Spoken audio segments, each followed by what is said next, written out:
Welcome to Easy Education. आज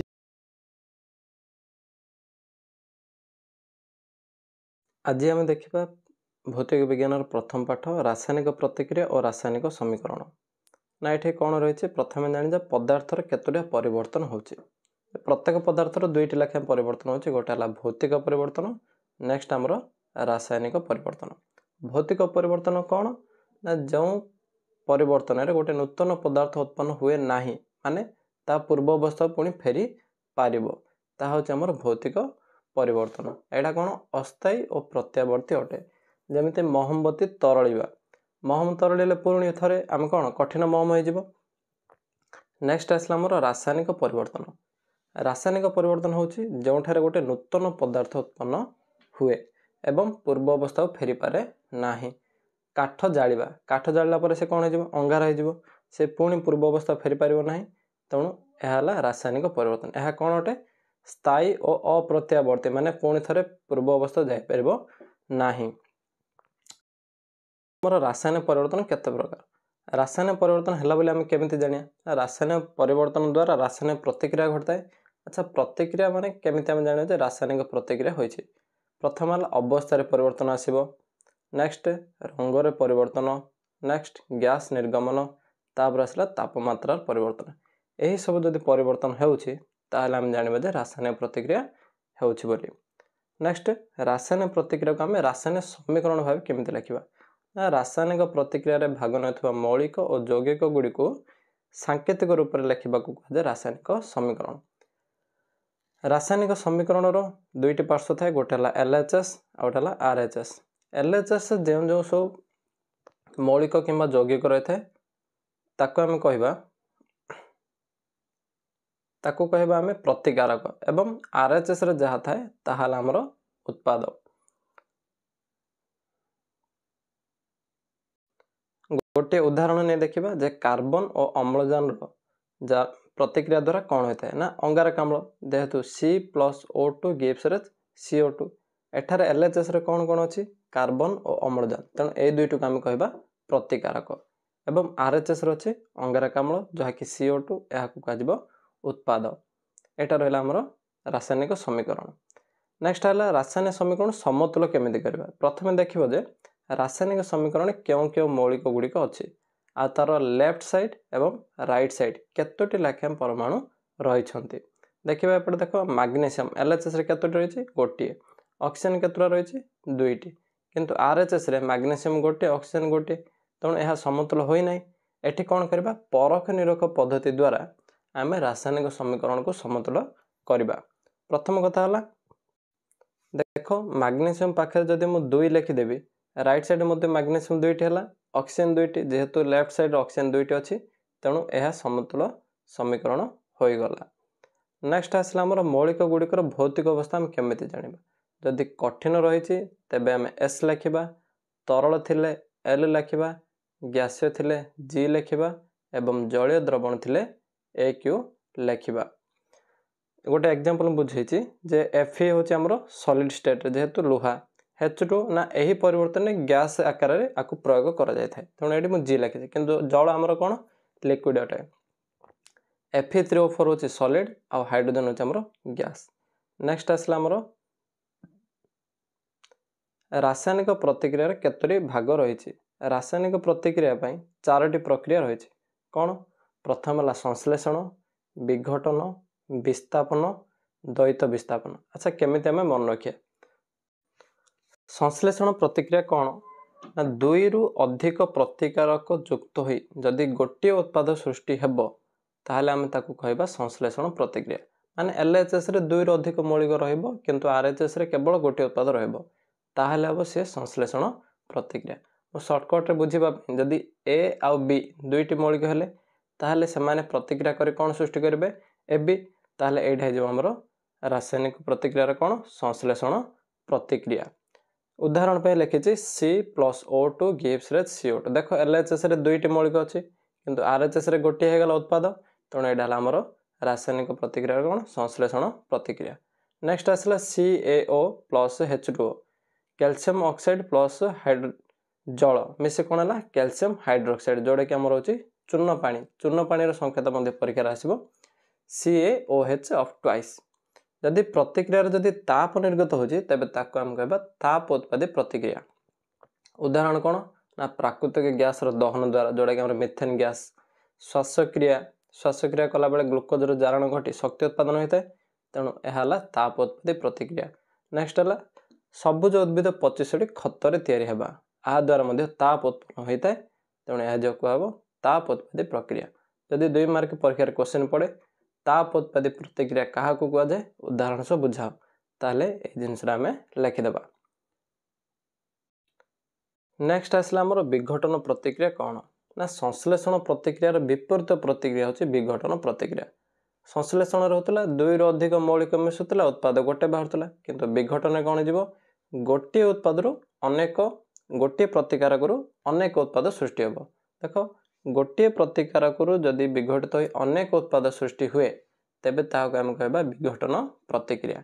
for example side दे देछि A B रु जदि बाहर कौन ए आउ बी तेबे एडा कह विघटन प्रतिक्रिया। एग्जांपल पे दिया जाइछि कैल्शियम कार्बोनेट CaCO3 विघटित हो कौन बाहर calcium oxide plus CO carbon monoxide. Next कौन है हमरो AgCl सिल्वर क्लोराइड यह मध्य विघटन बाहर सिल्वर आउ क्लोरीन गैस। जदि प्रतिक्रियाटारे शक्ति शोषित हुए तेबे ताको हम कहबा ताप शोषी प्रतिक्रिया। ताहले संश्लेषण आमर आसला ताप उत्पादी विघटन आसला ताप शोषी। अच्छा सिल्वर क्लोराइड और सिल्वर ब्रोमाइड को कला धला फोटो संक्रांति कार्य व्यवहार करा जाय थाए। सिल्वर क्लोराइड आउट रहला सिल्वर ब्रोमाइड।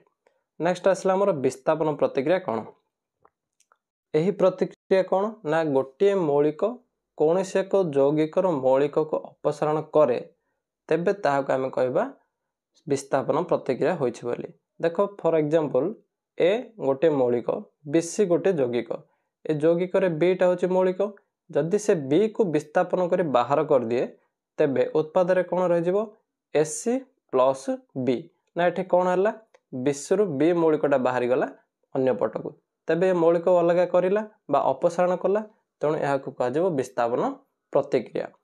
उदाहरण पे लिया जाइछि Zn plus CuSO4 gives rise ZnSO4 plus देखो ये Zn है मौलिक कपर सल्फेट है यौगिक कपर सल्फेट कौन गला कपर टू बाहर कर दिया गला जहाँफल मौलिक अपसारण है यह कह विस्थापन प्रतिक्रिया।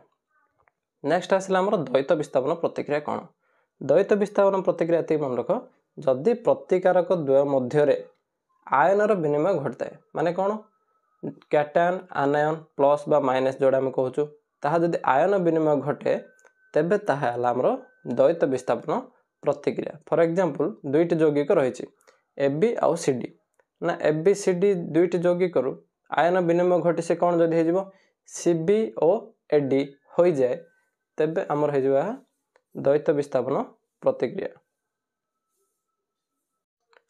उदाहरण पे निया जाइछि Na2SO4 plus BaCl2 gives race कौन हो barium sulphate plus sodium chloride एटा होछि हमर द्वैत विस्थापन उदाहरण।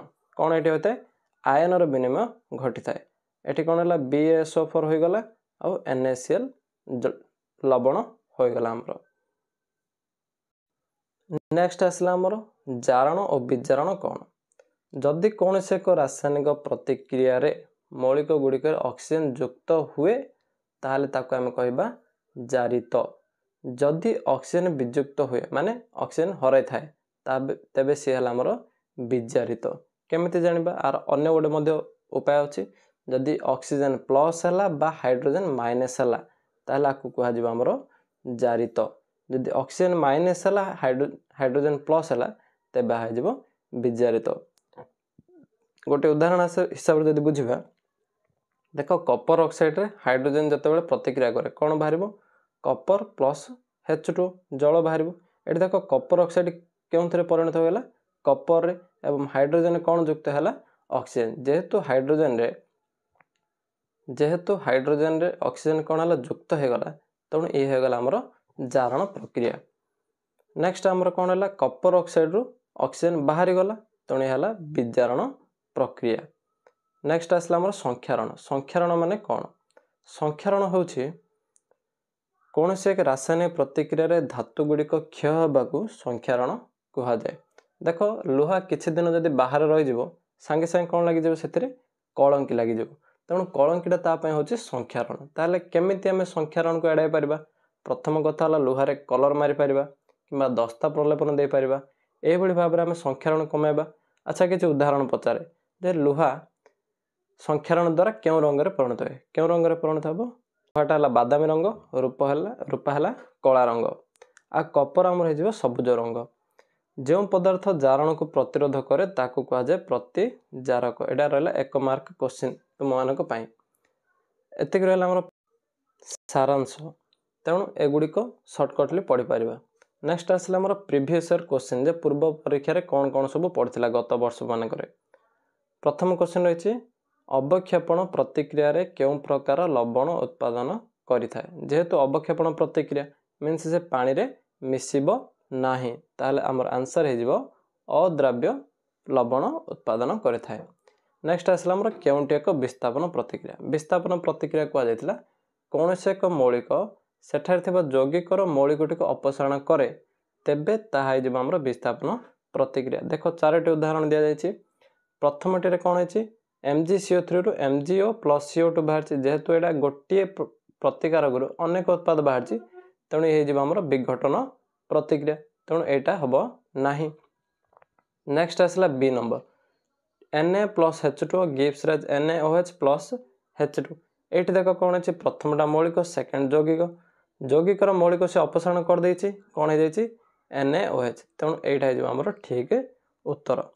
ନେକ୍ସଟ ଆସିଲା Fe2O3 plus 2Al gives rise Al2O3 plus Fe। ଏହା କେଉଁ ପ୍ରକାର ପ୍ରତିକ୍ରିୟା ଅଟେ? ଉପରେ ସେଇ ଜିନିଷ କୁହାଗଲା। ବିସ୍ଥାପନ ପ୍ରତିକ୍ରିୟାରେ କ'ଣ ଅଛି, ମୌଳିକ ଗୋଟେ ଯୌଗିକର ମୌଳିକକୁ ଅପସାରଣ କରେ। କିନ୍ତୁ ଏଇଠି ଦେଖ ଦୁଇଟି ଲେଡ୍ ନାଇଟ୍ରେଟ୍କୁ ସୋଡ଼ିୟମ କ୍ଲୋରାଇଡ୍ ଦ୍ରବଣରେ ମିଶାଇଲେ କେଉଁ ଅବକ୍ଷେପ ସୃଷ୍ଟି ହୁଏ? ଆନ୍ସର ହେଇଯିବ ଆମର ଲେଡ୍ କ୍ଲୋରାଇଡ୍। ଚିପ୍ସ ଖୋଳରେ କେଉଁ ଗ୍ୟାସ୍ ଥାଏ? ଚିପ୍ସ ଖୋଳରେ କ'ଣ ରହିବ? ଅକ୍ସିଜେନ ତ ରହିବନି, ହାଇଡ୍ରୋଜେନ ତ ରହିବନି, କ'ଣ ରହିବ? ନାଇଟ୍ରୋଜେନ, ଯବକ୍ଷାରଜାନ ଗ୍ୟାସ୍ ଥାଏ। ଖାଦ୍ୟ ପଦାର୍ଥକୁ ସଂରକ୍ଷଣ କରିବା ପାଇଁ ସେଥିରେ କ'ଣ ମିଶାଯାଏ? ଖାଦ୍ୟ ପଦାର୍ଥ ଯେହେତୁ ସଂରକ୍ଷଣ କରାଯିବ, ତେଣୁ ସେଠାରେ ତାର ପ୍ରତିଜାରକ ଜିନିଷ ମିଶାଯିବ। ଆନ୍ସର ହେଲା ପ୍ରତିଜାରକ। ଲୁହା ଖୋଲାରେ ରହିବା ଦ୍ୱାରା ଲୁହାରେ କେଉଁ ରଙ୍ଗର ଆସ୍ତରଣ ଦେଖାଯାଏ? ଯେହେତୁ ଲୁହା ବାହାରେ ରହିଗଲେ କିଛି ଦିନ ପରେ ବାଦାମୀ ରଙ୍ଗର କଳଙ୍କି ସୃଷ୍ଟି ହୁଏ, ଯାହାକୁ ଆମେ ରଷ୍ଟ ବୋଲି କହୁ। ତେଣୁ ଉତ୍ତର ହେଇଯିବ ବାଦାମୀ। ନେକ୍ସଟ ଆସିଲା ଆମର ଫେରସ୍ ସଲଫେଟ୍ ସ୍ଫଟିକର ସଂକେତ। ଏଠି ପଚାରିଛି ଫେରସ୍ ସଲଫେଟ୍ ସ୍ଫଟିକ। ଯଦି ଫେରସ୍ ସଲଫେଟ୍ ପଚାରିଥାନ୍ତା ତେବେ ଆମେ ଲେଖିଦେଇଥାନ୍ତେ FeSO4। ଯେହେତୁ ଏଠି ସ୍ଫଟିକ ଦିଆଯାଇଛି, ତେବେ ଏହାର ଉତ୍ତର ହେଇଯିବ FeSO4 7H2O। ନେକ୍ସଟ ଆସିଲା ଜାରଣ ପ୍ରକ୍ରିୟାରେ କ'ଣ ସଂଯୋଗ କରାଯାଇଥାଏ? ଜାରଣ କୁହାଗଲେ ଆମର ଅକ୍ସିଜେନ ସଂଯୋଗ କରାଯିବ। ନେକ୍ସଟ ଗୋଟେ ଇକ୍ୱେସନ୍ ଦେଇଛି। এই ଇକ୍ୱେସନ୍ Q ଓ S ସ୍ଥାନରେ କେଉଁ ମୂଲ୍ୟ ରହିବ? ମାନେ এই ସମୀକରଣଟିକୁ ସମତୁଲ କରିବାର ଅଛି। ଦେଖ ଫେରମ୍ LHS ରହିଛି 3ଟି, RHS ରହିଛି 3ଟି, ଠିକ୍ ଅଛି।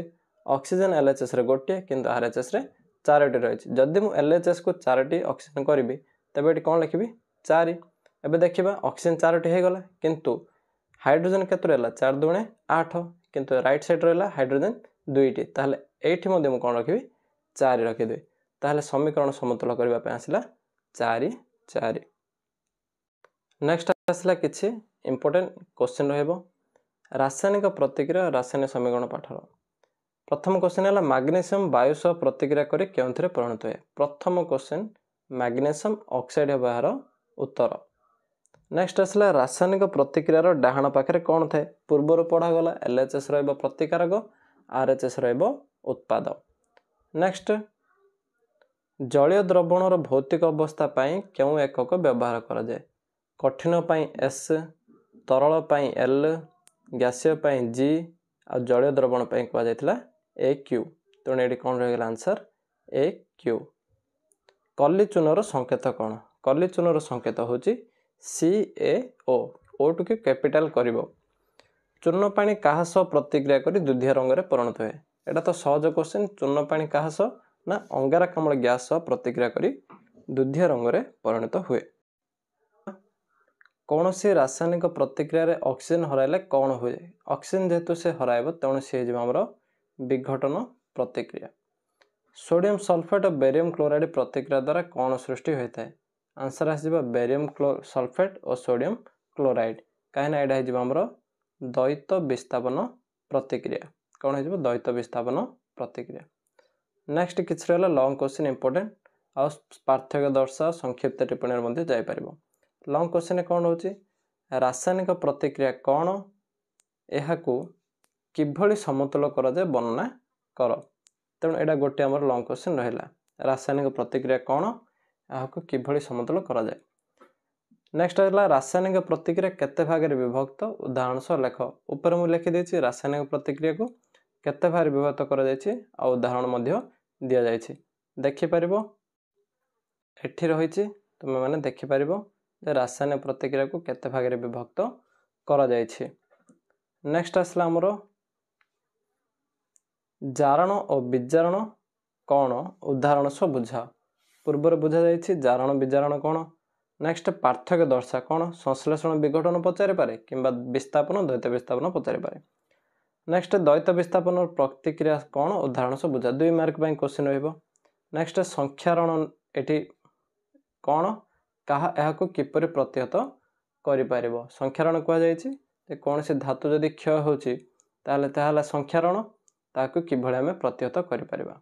नेक्स्ट हला हमर ताप शोषी ताप उत्पादी पार्थक्य दर्शाबा पे एतिक सब रहिला हमर लॉन्ग क्वेश्चन। लॉन्ग क्वेश्चन पार्थक्य दर्शाओ किंबा संक्षिप्त टिप्पणी 2 मार्क क्वेश्चन मध्ये पचारि परिबो।